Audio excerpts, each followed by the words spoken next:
Sourire de l'Eda, c'est une association qui vient en aide aux jeunes en souffrance dans la prévention du suicide chez les jeunes et particulièrement de l'isolement qui conduit à certains dangers qui sont les passages à l'acte, dont le suicide. Aujourd'hui, il y a une révélation des suicides des jeunes, c'est vrai. Aujourd'hui, il y a des études qui sont faites où on constate que le suicide des jeunes est en augmentation. On constate que les tentatives de suicide sont extrêmement fréquentes. Et ça, oui, c'est un signe clair d'une souffrance qui n'est pas exprimée. C'est un isolement qui conduit à ce genre d'isolement. Alors, on fait de l'intervention, de la sensibilisation et de la prévention. Donc, l'intervention par le Stop Silence, qui est le premier espace de chat anonyme, qui est ouvert à tous les jeunes qui ont accès au site. Donc, ça se passe par Internet. C'est une écoute en double anonymat, c'est gratuit. Et les personnes qui sont au chat, à l'écoute par chat, sont des personnes qui sont formées.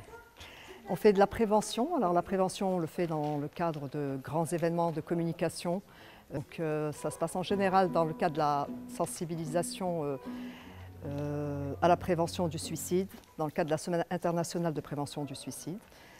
Et on fait de l'intervention et de la prévention dans les écoles, dans les collèges, sur le web. On est très actifs par notre fanpage. On fait des ateliers, donc on a un petit comité de jeunes, enfin un grand comité de jeunes qui est avec nous depuis notre tout début, qui sont formés, qui sont pareils, à pouvoir communiquer sur la souffrance, sur le silence autour d'eux. Dans le cadre de notre travail, ce sont des jeunes en effet avec qui on parle beaucoup. Dans le sens, ils ont une activité, donc très rapidement ils voient, ils pratiquent le fait de sensibiliser.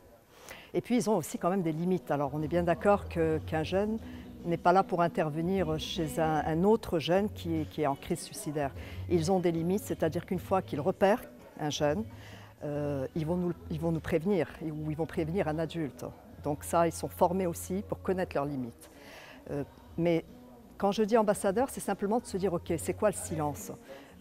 C'est quoi parler de la souffrance? C'est quoi un jeune qui ne va pas bien, qui est harcelé? C'est quoi un jeune, je vois, qui me dit qu'il se scarifie? Je vois bien qu'il vient de me dire qu'il n'en a rien à foutre de la vie, qu'il en a marre. Tout ça sont des signes que les jeunes sont capables d'entendre. Et à ce moment-là, c'est simplement de prêter l'oreille à ce jeune-là qui dit ça. Lui dire, attends, mais pourquoi? Qu'est-ce qui ne va pas? Parce que ça ne va vraiment pas du tout. Et nos jeunes, tous les jeunes, nous sommes tous dans cette capacité-là, juste savoir, juste être rassurés par rapport à ça. Je crois que le plus important, c'est d'agir.